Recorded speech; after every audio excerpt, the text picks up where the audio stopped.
हिंदुत्व पे हमें कोई गुरेज नहीं है। आप मानिए हिंदुत्व को, मैं भी हिंदू हूँ, मैं तो नहीं पटल पे आके झंडा लहरा रहा हिंदुत्व का। जो कांवड़ यात्रा जब यहाँ बाबर था तब भी चलती आई, यहाँ अंग्रेज से तब भी चलती आई। ये कांवड़ यात्रा सिर्फ एक विशेष धर्म की यात्रा नहीं है। चेक करते किया जाता था। देखिए ये तो अब ट्रेंड बना दिया गया है कि किस तरीके से मसाला डाला जाए चीजों के अंदर। तेरा है न मेरा है, ये हिंदुस्तान सबका है, नहीं समझी गई ये बात तो नुकसान सबका है। नजीर बना दे, नजीर बना देना चाहिए कि आइंदा अगर कोई ऐसा काम करता है तो उसके साथ ऐसा व्यवहार किया जाएगा। शिव की गंगा भी पानी है और आबे जमजम भी पानी है। मुल्ला भी पिए, पंडित भी पिए, पानी का धर्म क्या होगा। जरूरी तो साहब सब जानते हैं कि पढ़ाई बहुत जरूरी है। आगे ये बच्चे आने वाले फ्यूचर हैं, आने वाले फ्यूचर है। अगर हम इनको ही स्कूल जाने से रोकेंगे या स्कूल मर्ज करके लॉन्ग डिस्टेंस इनको कवर कराएंगे तो बेसिकली इनका ड्रॉप आउट रेट बढ़ेगा। तो कांवड़ यात्रा फिर शुरू होने वाली है और कांवड़ यात्रा को लेकर सरकार तैयारियों पे है और कह रही है कि इस बार कांवड़ यात्रा बहुत अच्छा होगा, बढ़िया होगा। अच्छी बात है, होना भी चाहिए। लेकिन कुछ लोग ढाबों पे जाते हैं। नेम प्लेट वाला विवाद आपको याद होगा, पिछले साल था, आज भी है। सरकार ने कह दिया कि हर ढाबे दुकान पे नेम प्लेट लगाना अनिवार्य है। हर दुकानदारों ने माना और नेम प्लेट लगाया और अभी भी लगाने के लिए तैयार है। लेकिन कुछ संगठन होटल में जाते हैं, होटल का नाम शायद पंडित या विशुल ढाबा होटल है, ढाबा है, उसमें जाते हैं और वहाँ जाने के बाद कर्मचारियों का पैंट भी उतरवा के चेक करते हैं। आधार कार्ड तो चेक करते ही है, पैंट भी उतरवाते हैं। लेकिन सवाल ये उठता है कि आखिर इनको अधिकार इनको दिया किसने और कौन ये लोग हैं जो देश का माहौल बेकार करते हैं। तो जी हमारे भाई हमारे साथ भी, भाई क्या कहेंगे। देखिए इस बारे में कहना चाहूँगा, तारीखी से निकले आज़ाद हुए तो ये गम है, हर शाख पर उल्लू बैठा है, अंजाम गुलिस्ता क्या होगा। जिस उत्तर प्रदेश के मुख्यमंत्री पर 2 दर्जन से ज़्यादा मुकदमे, आपराधिक मुकदमे दर्ज हो, आप सत्ता में आ गए और वो मुकदमे वापस ले लिए तो वो दाग नहीं धुल जाएंगे, पहली बात। दूसरी बात ये, जिस तरीके से समाज को तोड़ने का काम ये सरकार कर रही है अपने संगठनों द्वारा। तो सरकार थोड़ी करे, तो कुछ संगठन नहीं, ये सरकार ने अब से 10 साल पहले भी तो कांवड़ आते जाते थे, तब तो नहीं होता था ये, जब तो किसी की पहचान नहीं उजागर की जाती थी।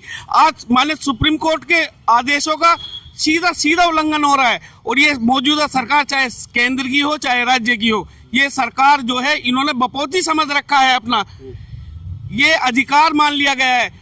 पुलिस को इन्होंने बिल्कुल लाचार कर दिया है। ये संगठन पुलिस की कार्यशैली को धसा बताकर उस पर किस तरीके से उससे आगे काम कर रहे हैं, कहीं ना कहीं सरकार की बहुत कमजोरी है। और इसमें उत्तर प्रदेश का लॉ एंड ऑर्डर, एक विशेष वर्ग के लिए मैं कहना चाहता हूँ बहुत साफ शब्दों में, शायद एक विशेष वर्ग के लिए लॉ एंड ऑर्डर ये लागू करते हैं। बहुत सारी घटनाएं अभी हुई हैं, कानपुर की घटना को ले लो आप, जो है समझ नहीं पा रहा हूँ। भावनाएं आहत होगी, धार्मिक मुस्लिम अगर खाने जाएंगे होटल तो कांवड़ियों की धार्मिक भावना आहत नहीं होगी। NBRC का डाटा क्या कहता है, कौन यूज करता है सबसे ज्यादा मांस, कौन मांसाहारी है। 70% प्लस लोग मांसाहारी हैं। माइनॉरिटी के लोग कितने हैं, अल्पसंख्यक के लोग कितने हैं उत्तर यहाँ भारत में, वो चीज नहीं। आप जो है, हम इस पे समर्थन करते हैं। आप जितनी भी फैक्ट्रियां हैं वो मांस की या मीट फैक्ट्री जो भी है, उसको आप बंद कर दो। सबसे पहले समर्थन करने हुमायूं मिर्जा उतरेगा, आप बंद करिएगा ये फैक्ट्रियां। अल कबीर जाएंगे, जरा पता करेंगे किसकी है वो। सतीश सब्बरवाल जी से बात करें इस बारे में। एक बारी आप जहां से कांवड़ यात्रा निकलती है, जहां से पवित्र जो त्योहार मनना शुरू होता है, अल नूर कंपनी वहां पर है एक मीट फैक्ट्री, उसको कर ले, बंद करा दे, हम साथ हैं सरकार के। लेकिन इन्हें करना कुछ नहीं है, हिंदू मुस्लिम की राजनीति करनी है। अब जनता समझ चुकी है, चंद गुंडे, सरकार के संरक्षण प्राप्त चंद गुंडों ने ये काम किया है और इसको पूरा सरकार का संरक्षण प्राप्त है।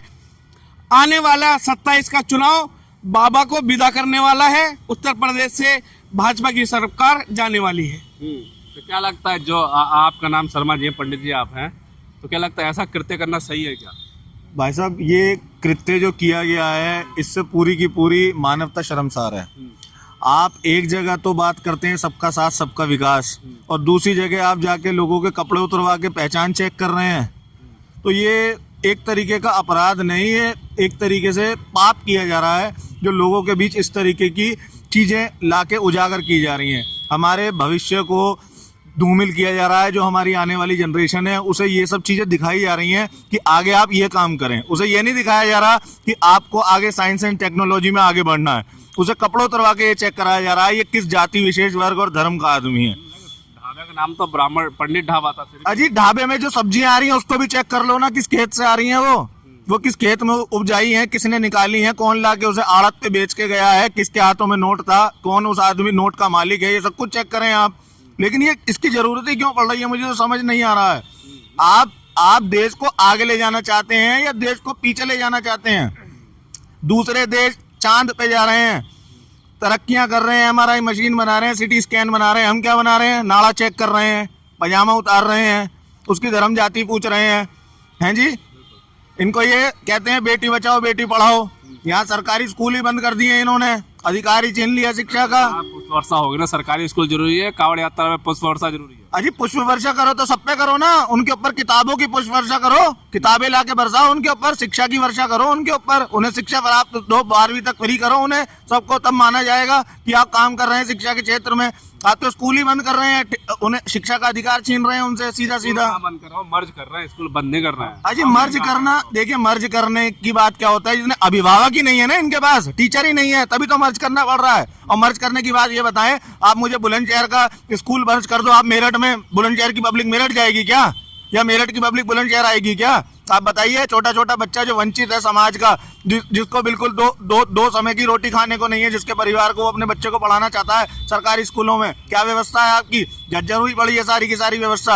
आप अपने आलीशान बंगले बना रहे हैं, बड़े बड़े जेटों में घूम रहे हैं, कोई पूछने वाला नहीं है। को ख्याल तो रखा जा रहा है ना कावड़ यात्रा में। अजी कांवड़ यात्रा एक धर्म विशेष की यात्रा नहीं है, ये पूरे भारतवर्ष की यात्रा है, ये हमारी संस्कृति है, इस संस्कृति को छुटाया नहीं जा सकता है। अब आप इस चीज को एक धर्म विशेष से मत जोड़िए। ये जो कांवड़ यात्रा है ये पूरे भारतवर्ष की सांस्कृतिक यात्रा है, ये किसी धर्म की यात्रा नहीं है, परंतु इस पर ठप्पा लगाया जा रहा है कि सिर्फ हमारी यात्रा है। ये लोग क्या करते हैं, अब ये देखिए मुजफ्फरनगर मेरठ में मुस्लिम समाज के लोग भी कांवड़ यात्रा को बहुत अच्छे से स्वागत करते हैं, ऐसा कहीं भी नहीं है। ये जानबूझ के समाज में आपस में बंटवाने का काम करते हैं। अब ये रही बात, ये 5000 स्कूल आपने कहा मर्ज हो गए हैं, मर्ज होने का सरकार कह रही है, सरकार में ये है कि 5000 स्कूल मर्ज कर रहे हैं, बट उसका ये देखिए इम्पैक्ट क्या होगा। अब ये देखिए उसका डिस्टेंस जो है स्कूल का इंक्रीज हो जाएगा। मान लो यहाँ से 500 मीटर पे स्कूल था, पहले बच्चे को जाने में आसानी होती थी, वो पैदल भी जा सकता था, साइकिल भी। अब यही स्कूल 3 किलोमीटर दूर हो गया तो उसको कितना डिस्टेंस कवर करना पड़ेगा। अब सेक्शन 6 RTI का कहता है school be available within a prescribed distance from a child residence to ensure accessibility. Accessibility का इशू आ गया यहाँ पे, अब एक्सेसिबल नहीं है। अब ड्रॉप आउट्स बढ़ेंगे तो शायद चाइल्ड मैरिज, आप समझते हैं चाइल्ड मैरिज बच्चों में कितनी प्रिवेलेंट थी, अब भी कहीं ना कहीं राजस्थान देख लीजिए, यूपी में देख लीजिए, कहीं ना कहीं चाइल्ड मैरिज है। अब जब स्कूल ही नहीं जाएगा बच्चा तो चाइल्ड मैरिज की तरफ उसको धकेल दिया जाता है। और सीधी बात तो मैं ये कहना चाहूंगा जी, शिव की गंगा भी पानी है और आबे जमजम भी पानी है, मुल्ला भी पिए पंडित भी पिए, पानी का धर्म क्या होगा? ये तो रिसोर्सेज पे भी धर्म लगा रहे हैं, जो प्राकृतिक चीजें हैं उस पे भी धर्म लगा रहे हैं। ये मतलब खजूर है तो ये मुसलमान का है जी। तो ये किस तरीके की राजनीति बना रहे हैं? शरबत का नाम भी लेते हैं, शरबत है। देखिए मैं कह रहा हूँ ये भारत की विडंबना है कि ऐसी सरकार इस देश में आके मंच पर बैठ गई है जो हमें आगे नहीं ले जा रही है, वो हमें पीछे धकेलना चाह रही है कि हम उनसे कुछ सवाल ही ना कर पाए। आप बताइए मुझे, सरकारी नौकरियों में कितने पद खाली पड़े हैं, क्यों नहीं भर पा रहे हैं ये? और दूसरी बात मैं कहता हूं कि सरकार अगर गाजे बाजे के साथ अपना डंका बजा रही है कि हमारा डंका बज रहा है विश्व में, कल ही संयुक्त राष्ट्र सिक्योरिटी काउंसिल का अध्यक्ष बना दिया पाकिस्तान को। आप बताइए किस तरीके के हमारे प्रधानमंत्री ने, ये विफलता है उनकी, ये पूरे विदेश नीति की विफलता है कि हमारा दुश्मन देश जिसने हमारे 2 महीने पहले आक्रमण किया हमारे देश के ऊपर, हमारे निहत्थे लोगों को मारा, और उसी को पूरे विश्व ने संयुक्त राष्ट्र का अध्यक्ष बना दिया। ये बताइए, तो ये शर्मसार करने वाली चीजें हैं जी। फिर मैं एक पॉइंट और ऐड करना चाहूँगा, बाबा रामदेव ने भी हमदर्द शरबत को लेके इन्होंने उठाई थी आवाज़, तो कुछ इंडिपेंडेंट जर्नलिस्ट ने जाके हमदर्द में बात भी करी। ऐसा नहीं है कि वहाँ सारा जो हमदर्द का स्टाफ है वो एक समाज से है, वो सर्व समाज का स्टाफ। बाबा रामदेव को इसके ऊपर सुप्रीम कोर्ट की फटकार भी लगी है, सुप्रीम कोर्ट ने इसके खिलाफ ऑर्डर भी पास करा कि आप कम से कम शरबत जिहाद जो आप वर्ड यूज कर रहे हैं ये गलत है, बहुत गलत है। सुप्रीम कोर्ट ने फटकार भी लगाई है। आबादी की अगर बात करें तो आबादी हिंदुस्तान की अंग्रेजों से ज्यादा थी, लेकिन कुछ चंद अंग्रेजों ने हमारे ऊपर कई सालों तक राज करा। इसका मतलब ये नहीं है कि छोटे से लोग जो हैं वो समय समय की धारा है, आज ये है कल किसी और का दौर आएगा, लेकिन ये समझे ना कि किराए का मकान है जी। साफ तौर पे समाजवादी के एक नेता एलटी में कह रहे हैं कि ये जो लोग पैंट चेक कर रहे हैं कहीं ना कहीं ये वो आतंकवादी हैं जो पहलगाम में आतंकवादी थे, उन्हीं के साथ तुलना कर रहे हैं उनकी। देखिए, इसने उससे तुलना करना वो उनकी अपनी सोच है, वो क्या कहते हैं, लेकिन ऐसे लोगों को समाज के बीच बने रहना, समाज में और फाड़ होना है। तो मेरी तो सरकार से ये गुजारिश है, ऐसे लोगों पर सख्त कार्रवाई करे और नज़ीर बना दे। नज़ीर बना देना चाहिए कि आइंदा अगर कोई ऐसा काम करता है तो उसके साथ ऐसा व्यवहार किया जाएगा। लेकिन क्यों करेंगे? क्योंकि जब एक इनके मंत्री का बेटा सत्ता की हनक में गरीब किसानों पे गाड़ियां चढ़ा देता है, मार देता है, वहां तो पैंट चेक हो रही है।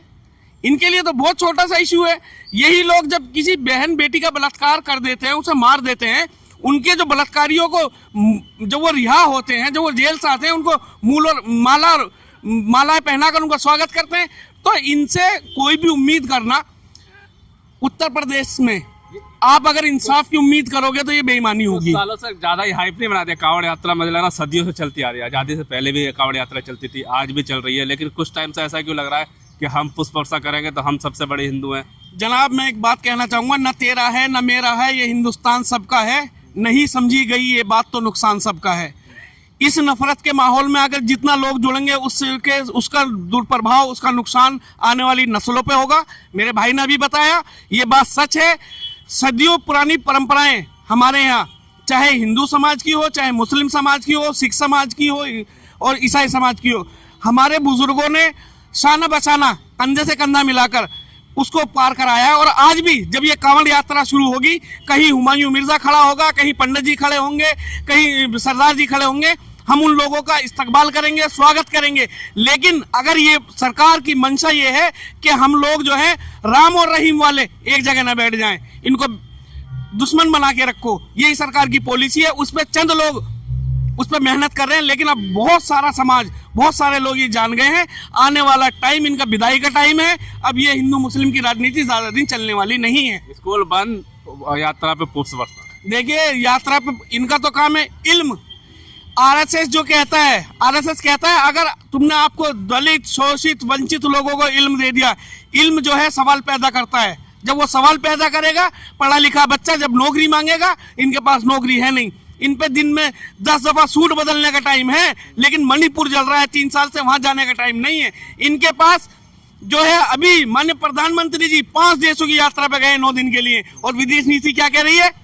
कुछ महीनों पहले हमारे 26 नागरिकों को शहीद करने वाला हमारा पड़ोसी दुश्मन देश पाकिस्तान को यूएन का सुरक्षा परिषद का चेयरमैन बना दिया गया। ये आपकी विदेश नीति है। इनका दोस्त क्या कहते हैं? Donald Trump. क्या कहते थे? नहीं, डोनाल्ड ट्रम्प कहूंगा मैं उसको। ट्रम्प साहब क्या कह रहे थे?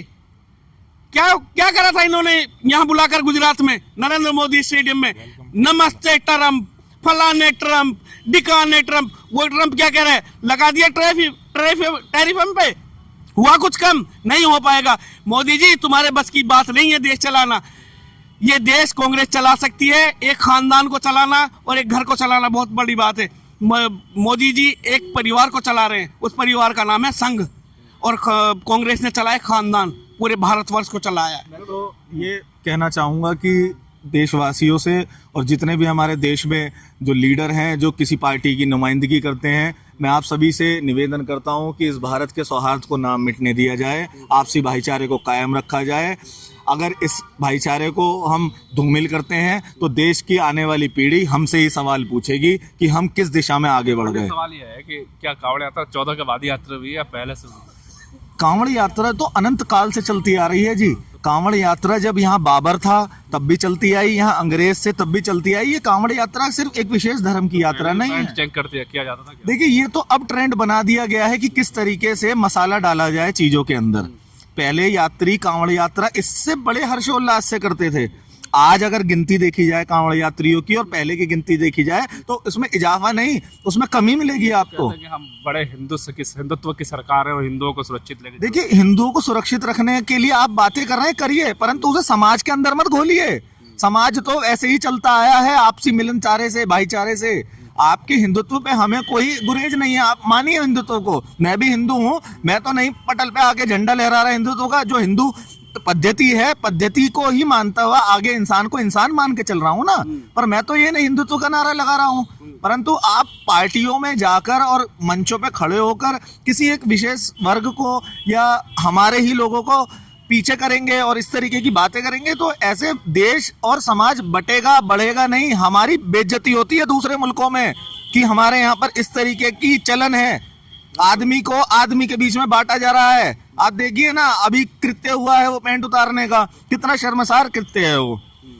बिल्कुल साफ तौर पे पुष्प वर्षा होने लगी है और स्कूल बंद हो रहे हैं सरकारी। जरूरी क्या है, पुष्प वर्षा या स्कूल? जरूरी तो साहब सब जानते हैं कि पढ़ाई बहुत ज़रूरी है। आगे ये बच्चे आने वाले फ्यूचर हैं, आने वाले फ्यूचर है। अगर हम इनको ही स्कूल जाने से रोकेंगे या स्कूल मर्ज करके लॉन्ग डिस्टेंस इनको कवर कराएंगे तो बेसिकली इनका ड्रॉप आउट रेट बढ़ेगा। ये कहीं ना कहीं समाज से अलग हो जाएंगे। क्या योगी जी को सीखना चाहिए कि शायद तमिलनाडु है कि तेलंगाना के एक स्कूल तेलंगाना का एक स्कूल एक बच्चे के ऊपर स्कूल चालू कर रखा है सरकार ने, सिर्फ एक बच्चा है और अभिभावक वहां पहुंच रहे हैं उस बच्चे को पढ़ाने के लिए और उनको प्रयास किया जा रहा है कि और बच्चे जोड़ें। आप क्या कर रहे हैं, जुड़े जुड़ाए बच्चों का स्कूल जो है वो बंद कर रहे हैं आप। देखिए सब तेलंगाना की जो स्टेट लेजिस्लेटिव असेंबली है उसमें हर प्रकार का लेजिस्लेचर है, चाहे वो डॉक्टर हो, चाहे इंजीनियर हो, चाहे समाज में बहुत अच्छा पद रखने वाला हो, वो लेजिस्लेटर है। मतलब कि वो चुन के आया हुआ है वहाँ पे, वहाँ की जनता ने उन्हें चुन के वहाँ भेजा हुआ है। तो वहाँ की पॉलिसी डेफिनेटली बहुत अच्छी ही होगी, बच्चों के उसमें होगी, सपोर्ट में होगी, हेल्थ के सपोर्ट में होगी, एजुकेशन के सपोर्ट में होगी। आप योगी जी की असेंबली को देखिए, लेजिस्लेटिव असेंबली को आप, मैं इस पर क्वेश्चन नहीं उठाना चाहूँगा, बट योगी जी को ये समझना चाहिए कि कावड़ यात्रा अपनी जगह सही है, बट जो स्कूल है, जो बच्चे हैं, उनका भविष्य है, उसको भी इनको सिक्योर करना है। इनकी दायित्व है इसको सिक्योर करना। चाहे कॉन्स्टिट्यूशन प्रोविजंस देखिए आप, चाहे राइट टू एजुकेशन एक्ट देखिए, चाहे इनकी नेशनल पॉलिसी देखिए, एजुकेशन पॉलिसी 2020 जो आई है, उस सब में ऐसा लिखा हुआ कि किसी को भी आप किसी को पीछे नहीं रख सकते, पढ़ाई से वंचित नहीं रख सकते बिल्कुल भी। मैं कहना चाहूंगा, नारा था बड़े जोरों शोरों से, पढ़ेगा भारत तो बढ़ेगा भारत। तो भारत कैसे पढ़ेगा जब स्कूल, सरकारी स्कूल से लोगों को वंचित किया जाएगा तो कैसे पढ़ेगा भारत? राइट टू एजुकेशन का तो हनन हो रहा है। जिस अधिनियम को, जिस अधिकार को पुरानी सरकारों ने लोगों के बीच में लाके रख दिया कि आप अधिकार से शिक्षा मांग सकते हैं सरकार से, और आपने स्कूल ही बंद कर दिए हैं और आप कह रहे हैं कि पढ़ेगा भारत। तो कैसे पढ़ेगा भारत? अब बताइए। प्राइवेट स्कूलों में जो शिक्षा है वो शिक्षा आज ऐसी है कि आदमी की रूह कांपती है बच्चे को स्कूल में पहुंचाते हुए कि मैं शाम तक इसकी फीस का इंतजाम कैसे करूंगा जो महीने भर में मुझे भरनी है। उसके साथ साथ उसके करिकुलम एक्टिविटी है सर, वो करिकुलम एक्टिविटी फीस पे भी भारी है। सर आप बेटी बचाओ बेटी पढ़ाओ का कहते हैं, स्लोगन देते हैं, फिर मैंने इसमें, अब हम डीएम साहब को देंगे, इसका हमने रिप्रेजेंटेशन देना है। अब कहते हैं बेटी Bachao Beti Padhao, women empowerment, skill India programs है। अब इससे क्या है, बेटी बचाओ बेटी पढ़ाओ promotes education and empowerment of girl, yet closing school will disproportionately affect girl from marginalized community. Marginalise community जैसे ओबीसी, SC, ST, इनके ऊपर कितना फर्क पड़ेगा इन क्लोजर्स का? आप ये देखिए साहब, इस चीज को देखिए। जो वंचित समाज है ना, आज भी वंचित समाज के बच्चे स्कूल जाने तक नहीं पहुंच पा रहे हैं, तो आपने उनका अधिकार छीन लिया जी। क्या कहेंगे लास्ट में जो सब कुछ जो हो रहा है घटना? देखिए, इस चीज़ में ये कहना चाहूँगा, हमारे भाइयों ने दोनों बहुत अच्छी बात रखी है, लेकिन उसका लास्ट ये होगा जब प्रदेश का मुखिया ही अनपढ़ है, जब देश का प्रधानमंत्री अनपढ़ है, 2-2 डिग्रियां उनकी हैं, वो डिग्रियां आज तक सार्वजनिक नहीं हुई, पढ़ा लिखा कहते हैं राहुल गांधी को। राहुल गांधी को लोग पप्पू कहने लगे। इनको पप्पू बना दिया आज उन्होंने। आप राहुल गांधी को देखिएगा विदेश में जाके किस तरीके से इंग्लिश में और किस तरीके से वहाँ लोगों को उनके सवालों का जवाब देते हैं। हमारे प्रधानमंत्री बिना टेम्परेचर के बोल जाएंगे, टाटी टोके काकी करने लगते हैं। चलिए ठीक है। मैं जुनेद भाई आपसे एक बात कहना चाहूंगा, आपने बोला कि राहुल गांधी जी को लोग पप्पू कहते हैं। नहीं, लोग कहते हैं, तो मैं उन लोगों को ही आपके माध्यम से बताना चाहता हूं कि अगर आप किसी शिक्षित आदमी के ऊपर इस तरीके का मजाकी इस्तेमाल करते हैं शब्द, तो ये शोभा नहीं देता। वो देश के नेता प्रतिपक्ष हैं, देश के नेता प्रतिपक्ष हैं और काफी मार्जिनल वोटों से प्रधानमंत्री से भी जीत कर आए हैं। तो उस आदमी के लिए आप ऐसी टिप्पणी करें जनता, वो आदमी कोई सामान्य आदमी नहीं है, वही अपनी आवाज बुलंद करके विपक्ष में खड़ा हुआ है। विपक्ष को स्ट्रांग करने वाले राहुल जी हैं।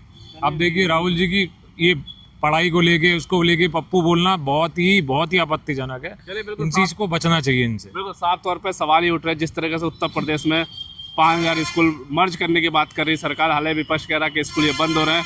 अब गांव से भी वीडियो आने लगी है कि वहाँ के बच्चे रिक्वेस्ट कर रहे हैं कि मुख्यमंत्री जी स्कूल हमें बंद मत करिए, 2 किलोमीटर 3 किलोमीटर हम गरीब बालक है, छोटे बच्चे नहीं जा पाएंगे। वहीं दूसरी तरफ पुष्प वर्षा, नेम प्लेट विवाद, पेंट उतार के नाम चेक करना जाती। ये कब से शुरू हुआ है? 2014 के बाद ही क्यों शुरू हुआ? क्योंकि कांवड़ यात्रा कोई पहली बार नहीं हुई, सदियों से चलती आ रही है, इससे पहले भी चलते आ रहे हैं। तो सवाल ये उठता है, क्या ये धर्म के नाम पर नफरत बांटकर आपको बांट रहे हैं और आपसे शिक्षा छीन रहे हैं? क्योंकि आजकल लोग सवाल नहीं कर रहे, सवाल क्योंकि पढ़ेंगे तो सवाल करेंगे, स्कूल बंद कर देंगे, गरीब पढ़ नहीं पाएंगे, ओबीसी SC ST जो वंचित समाज है उनको कहीं ना कहीं फिर से पीछे ढकेलने की बात कर रहे हैं। आप इस बारे में क्या है? हम 3 भाई थे, हमने सबकी राय रखी है, आप इस बारे में क्या सोचते हैं हमें कमेंट बॉक्स में बताइए। तब तक के लिए धन्यवाद।